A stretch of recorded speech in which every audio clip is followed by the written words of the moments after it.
Here we go, chapter 24. It's the last chapter in the book.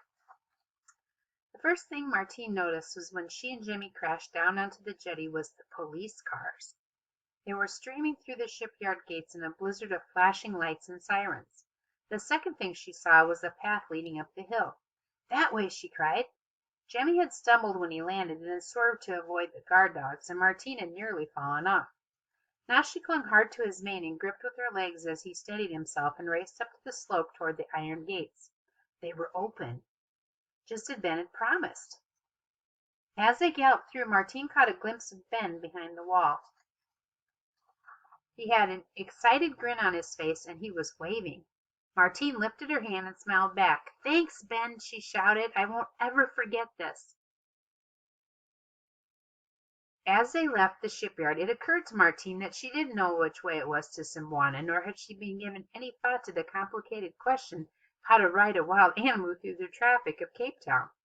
But she needn't have worried. Jemmy was guided by his instincts of his ancestors to follow the sun on an unerring course for his home. He never faltered. He turned away from the city with its hooting cars and crowded beaches, jumped over a stream, and began to run as if his life depended on it, which, in a way, it did. For the first mile, Martine fully expected the police cars to come screeching over the horizon, but they didn't. Nothing interrupted the steady thud-thud of the giraffe's hooves. Apart from a brief pause for a drink when they crossed a rushing river, Jimmy ran without tiring, leaping fences whenever he came to them. Whatever Grace had put in the foul-smelling potion, it had worked a miracle. They traveled inland, away from the suburbs and the stormy coast. Sometimes the landscape was nothing more than a parched gray desert, with ostriches strutting jauntily through the scrub. At other times, long hills gave way to valleys carpeted in wild flowers, purple mountains of proti, and healthy phonemius, or golden acres of wheat. They traveled so swiftly and so silently that few people saw them go by, and those who did either toppled over in a dead faint, checked the mugs of their tea for alcohol content, or carried about their business with little more than a shake of their head, convinced that their eyes were deceiving them. Only when they reached the outskirts of Storm Crossing did Jemmy slow to a walk. The sun was still shining, but the fine misty rain had begun to fall. Martine had learned from Tende that the Africans call these sun showers monkey weddings, although he wasn't sure why. Ahead of them, Martine could see a crowd of people gathered. As they drew closer, people started coming out of their houses and shops and pointing and clapping, and once or twice Martine thought she heard cheering. She tried to persuade Jemmy to take a different route, but he turned down the main street. From the bakery onward, men, women, and children lined the streets 3 deep. From her lofty perch, Martine could see for hundreds of yards in any direction, but there was no sign of any festive or passing parade. It was only when a group of little kids began chanting her name that she realized all this fuss was for her and Jemmy. Martine could hardly take it in. They passed a police car parked outside the post office. Alex was glowering in the back in handcuffs, a swollen purple egg on his forehead. He shot Martine a poisonous glance as she went by. A smartly dressed black man, whom Martine recognized from the newspapers as Hosa Washington's father, was being led out of the mayor's office by 2 constables, protesting his innocence as he went. Behind the police car was Tende's jeep. An outraged mewing was coming from inside. The leopard cubs, thought Martine, and she could have wept with gladness. The jeep doors opened, and Tende emerged beaming and covered with scratches. When he saw the White Giraffe and Martine riding high, he took off his hat and stared in amazement. "The White Giraffe," he said. "So many times I hoped. He's truly a creature of the gods, little one, like the horses made of stars." Martine smiled down at him, tears of happiness in her eyes. The only thing missing now was her grandmother. As if reading her mind, Tende said, "Your grandmother is waiting at Simwana for you, little one. She knew your friend would carry you home safely."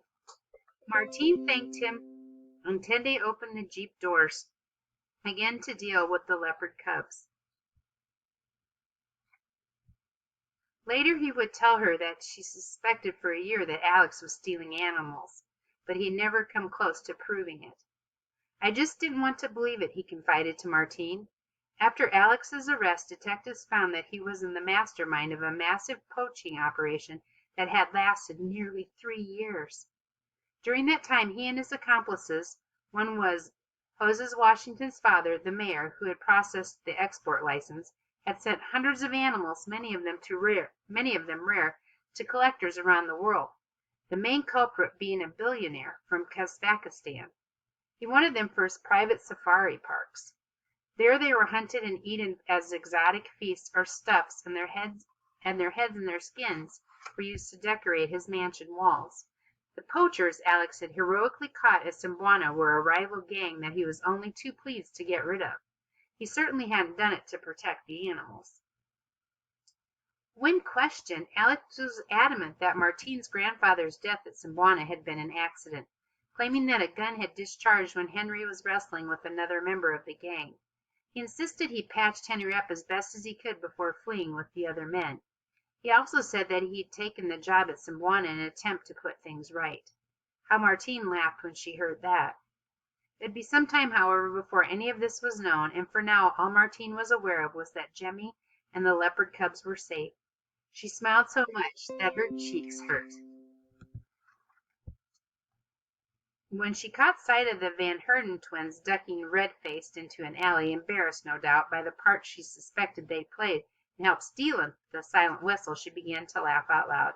What a difference a day makes, she thought to herself. It was almost sundown by the time Jemmy turned into the sandy road that led down Simbuana. Doves were cooing in the thorn trees, and the air smelled the way it had on Martine's very first evening at the game reserve, of cooking fires, wild animals, and herby earth and trees. The fading sky was threaded with gold. Ahead of them was a perfect rainbow.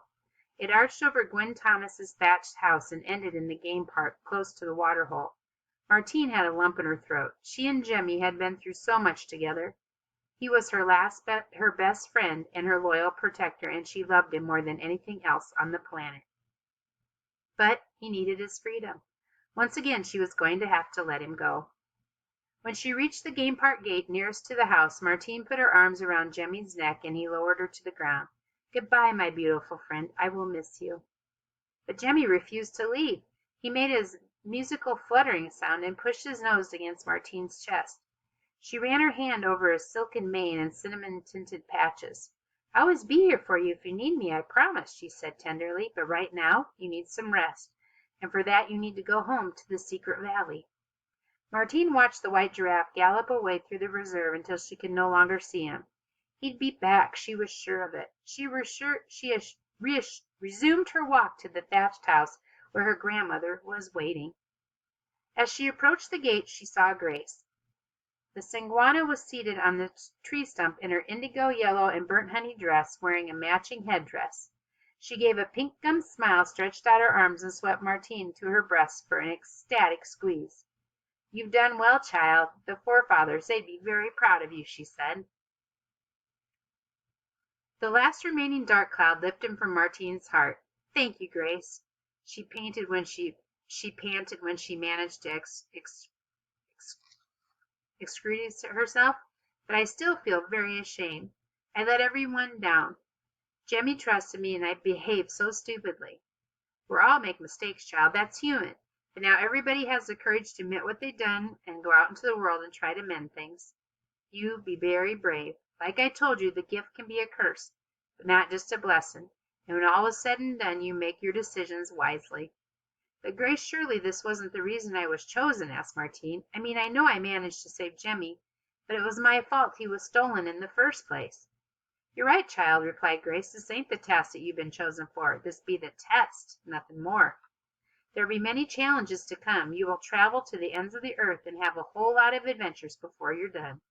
This is not the end, you see. This is only the beginning."